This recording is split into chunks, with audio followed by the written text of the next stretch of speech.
Salam TAYTB. Jumpa lagi di One World Outlook Weekly Market Update bersama saya Ahmad Ainver. Inflasi. Lonjakan inflasi dan dengan demikian ekspektasi untuk kenaikan suku bunga yang agresif di berbagai belahan dunia terus mendasari fluktuasi di pasar hingga saat ini. Terbaru, inflasi di Amerika Serikat tercatat meningkat ke level 9,1% secara tahunannya untuk bulan Juni lalu, yang merupakan level tertingginya dalam 4 dekade terakhir. Selain lebih tinggi dari 8,6% di bulan Mei, cetak inflasi Juni pun bahkan lebih tinggi dari kenaikan 8,8% yang diantisipasi pasar, sehingga menekankan masih tingginya ketidakpastian seputar arah inflasi saat ini. Belenggu inflasi turut berlangsung di mayoritas kawasan Eropa. Di Inggris, inflasi Juni meningkat 9,4% secara year on year, yang juga merupakan tertinggi dalam 40 tahun terakhir. Di zona Eropa, tekanan harga meningkat 8,6% secara tahunannya, yang merupakan rekor tertinggi. Dengan demikian, menguatnya spekulasi pasar akan meningkatnya relatif agresivitas oleh masing-masing bank sentral patut dimaklumi. Di Amerika Serikat, pasar futures kini memproyeksi The Fed untuk selain meningkatkan suku bunga acuan setidaknya 75 basis point pada rapat FOMC di minggu depan, tetapi juga membuka ruang untuk kenaikan hingga 1% penuh. Di Eropa, Bank Sentral pun diantisipasi akan meningkatkan suku bunga acuan hingga 50 basis point di minggu ini, yang akan menandakan kenaikan suku bunga pertamanya dalam lebih dari 1 dekade terakhir. Tekanan serupa turut berlangsung di Inggris, di mana Bank of England diantisipasi akan meningkatkan suku bunga hingga 50 basis point di bulan Agustus mendatang, yang jika terrealisasi akan menjadi kenaikan terbesar dalam hampir 30 tahun terakhir. Sehingga menjadi patut untuk diantisipasi adalah bagaimana pergerakan inflasi ke depannya.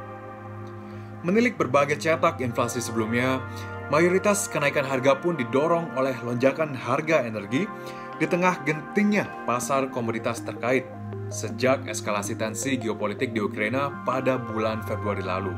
Namun, terlepas masih tingginya ketidakpastian, terdapat indikasi bahwa mungkin inflasi telah mencapai puncaknya di bulan Juni.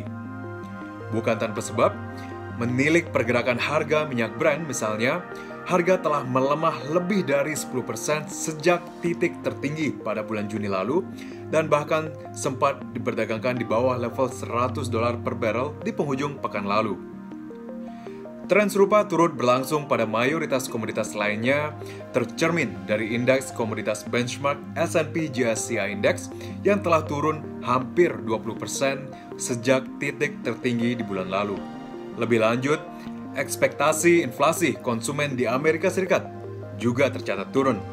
Menilik survei oleh University of Michigan, ekspektasi konsumen terhadap inflasi dalam jenjang waktu 1 hingga 5 tahun ke depannya masing-masing melemah ke level 5,2% dan 2,8%. Sehingga, jika masing-masing tren sebelumnya mampu bertahan, ruang untuk relatif penurunan tekanan inflasi pun cukup terbuka ke depannya.